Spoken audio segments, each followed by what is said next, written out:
ظلم کے ہولناک دن گزرتے جا رہے تھے اور تاریخ لکھی جا رہی تھی کہ تمام جہانوں کے سردار کا نواسا اور نبی کا خاندان ظلم و ستم سہ رہا تھا۔ حافظ ابو نعیم نے دلائل نبوت میں بیان کیا ہے کہ جس وقت حضرت امام حسین رضی اللہ تعالی عنہ کو شہید کیا گیا تو اس وقت آسمان سے خون برسا، اور صبح کو جب دیکھا تو ہمارے برتن گڑھے اور تمام برتن خون سے مکمل بھرے ہوئے تھے۔ امام زہری کا قول ہے کہ جس روز حضرت امام حسین رضی اللہ تعالی عنہ کو شہید کیا گیا، اس روز میں نے جس پتھر کو بھی اٹھایا اس ہی پتھر کے نیچے سے خون برآمد ہوتا۔ فرماتے ہیں کہ جس روز حضرت امام حسین کو شہید کیا گیا، اس دن کے بعد سے لے کر 3 دن تک ہماری آنکھوں کے سامنے اندھیرا رہا اور ہمیں کچھ بھی سجھائی نہ دیا، اور جس شخص نے منہ پر زعفران کو مل لیا اس کا منہ مکمل جل گیا۔ اس واقعے کا اثر ایسا تھا، اتنا ہیبت ناک اس کا اثر تھا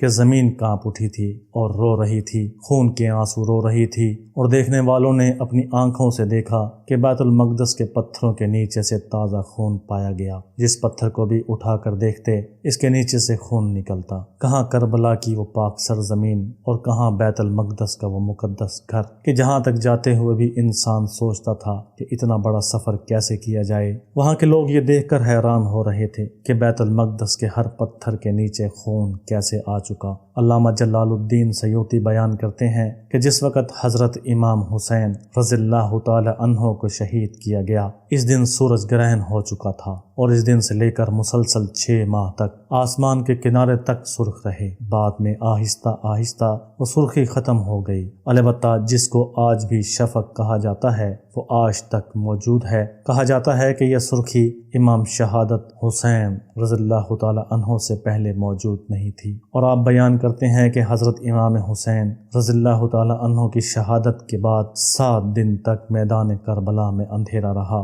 دیواروں پر دھوپ کا جو رنگ تھا وہ زرد ہو گیا تھا، اور بہت سے ستارے بھی ٹوٹے، اور کیوں نہ ستارے ٹوٹتے۔ امام حسین رضی اللہ تعالی عنہ کی شہادت کا غم کس کو نہیں تھا۔ زمین رو رہی تھی، آسمان رو رہا تھا، سورج رو رہا تھا، چاند رو رہا تھا، پتھر خون کے آنسو رو رہے تھے۔ حضرت سیدنا امام حسین رضی اللہ تعالی عنہ کی شہادت کے بعد آپ کی لاش مبارک کو گھوڑے کے سامنے روننے کے بعد یزید لٹیروں نے اہل بیت کا سارا سامان چھین لیا۔ بس حضرت امام زین العابدین رضی اللہ تعالی عنہ باقی تھے۔ جس وقت شمر کی نظر ان پر پڑی تو اس نے اپنے سپاہیوں سے کہا کہ نعوذ باللہ اس کو کیوں زندہ رکھا، اس کو بھی نعوذ باللہ قتل کر دو۔ ایک شخص حمید بن مسلم کے دل میں اللہ تعالی نے رحم ڈال دیا، اور اس کا دل آپ رضی اللہ تعالی عنہ کے بارے میں نرم ہو گیا۔ اللہ تعالی جسے چاہتا ہے ہدایت عطا فرما دیتا ہے، وہ چاہے تو یزیدیوں میں سے حسینی پیدا کر دے۔ اس نے کہا یہ بیمار اور چھوٹی عمر کا ہے،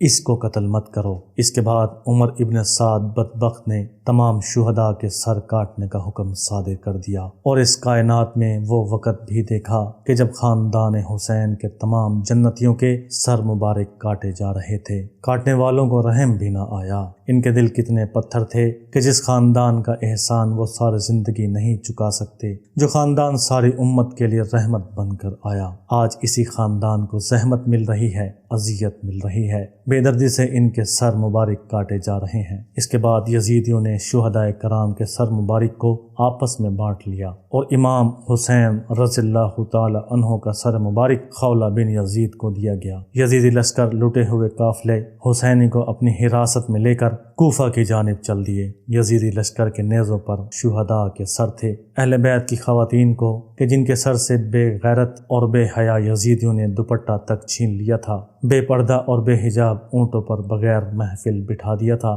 کہ جن کی حرمت کی گواہی قرآن بھی دیتا ہے، کہ جن کو کبھی انسانی آنکھ نے دیکھا تک نہیں، آج وہ بے پردہ ہیں۔ حضرت عابد بیمار رضی اللہ تعالی عنہ کے بیماری کی شدت نے بے حد نحیف اور ناتواں کر دیا ہے۔ یزیدیوں نے پیروں میں بیڑی، ہاتھوں میں ہتھ کڑی پہنا کر اونٹوں کی نال آپ کے دست مبارک میں دے دی۔ ان یزید ظالموں سے اتنا بھی تو نہ ہو سکا کہ جگر گوشہ رسول کے لیے بھی سواری کا انتظام کر دیتے، اور انتظام کرتے بھی کیسے؟ ظلم و ستم کے ہر ایک طریقہ کو رسول کے خاندان پر آزما کر اپنی اس فطرت کی پیاس بجھانی تھی جو ظالمانہ تھی۔ امام حسین رضی اللہ تعالی عنہ کے دل کے ٹکڑے، لاڈلے چہیتے فرزند اونٹوں کی مہار پکڑے چل رہے ہیں۔ یزیدی فوج کے اس وقت کے ایک سپاہی خود کہتا ہے کہ جب یہ برباد شدہ قافلہ کربلا کی اس جگہ سے گزرنے لگا جہاں حضرت حسین اور دیگر شہداء کی لاشیں بے گور و کفن چٹیل میدان میں پڑی ہوئی تھی، تو سارے قافلے میں ایک پرسوز ماتم برپا ہو گیا، اور حضرت امام حسین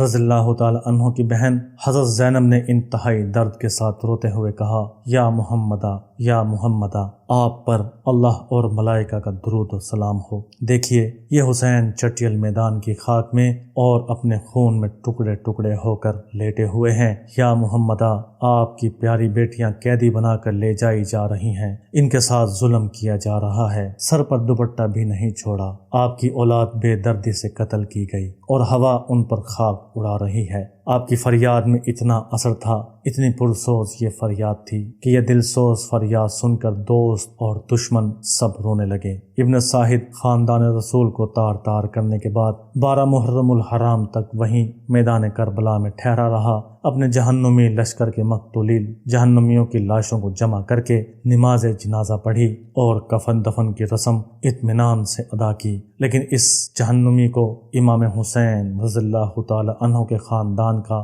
خیال تک نہ آیا کہ یہ بھی تو مسلم ہیں، بلکہ یہ ایسے مسلم ہیں کہ جن کی وجہ سے سب مسلم ہیں، جن کے نانا تمام جہانوں کے سردار ہیں۔ اس بدبخت کو یہ توفیق نہ ہوئی کہ شہدائے حسین کی لاشوں کے کفن اور دفن کا بھی انتظام کرتا، اور یہ توفیق اسے نصیب بھی کیسے ہوتی، بلکہ اچھا ہے کہ اس کو یہ توفیق نہ ہوئی، کیونکہ جہنم اس کے لیے مقدر ہو چکی تھی کہ یہ بھی احسان ہو جاتا۔ نیز اللہ تبارک و تعالی کو یہ گوارا نہ ہوا کہ میری راہ میں شہید ہوئے میرے ان محبوب بندوں پر یزیدیوں کا کوئی احسان رہے۔ اللہ تعالی نے عزت پر بھی خاندان حسین کو ہی دی اور نام بھی خاندان حسین کا ہی باقی رکھا، لہٰذا ابن سعد یا کسی بھی یزیدی کو اس بات کا خیال تک نہ آیا۔ بعض روایتوں سے اس بات کی شہادت ملتی ہے کہ یزیدیوں کے چلے جانے کے بعد نہر فرات کے کنارے آباد ایک گاؤں کے لوگ آئے اور بڑے اعزاز و اکرام کے ساتھ کفن اور دفن کیا، اور جس عزت و احترام کا خاندان حسین حقدار تھا، اسی عزت اور احترام کے ساتھ خاندان حسین کو سپرد خاک کر دیا گیا۔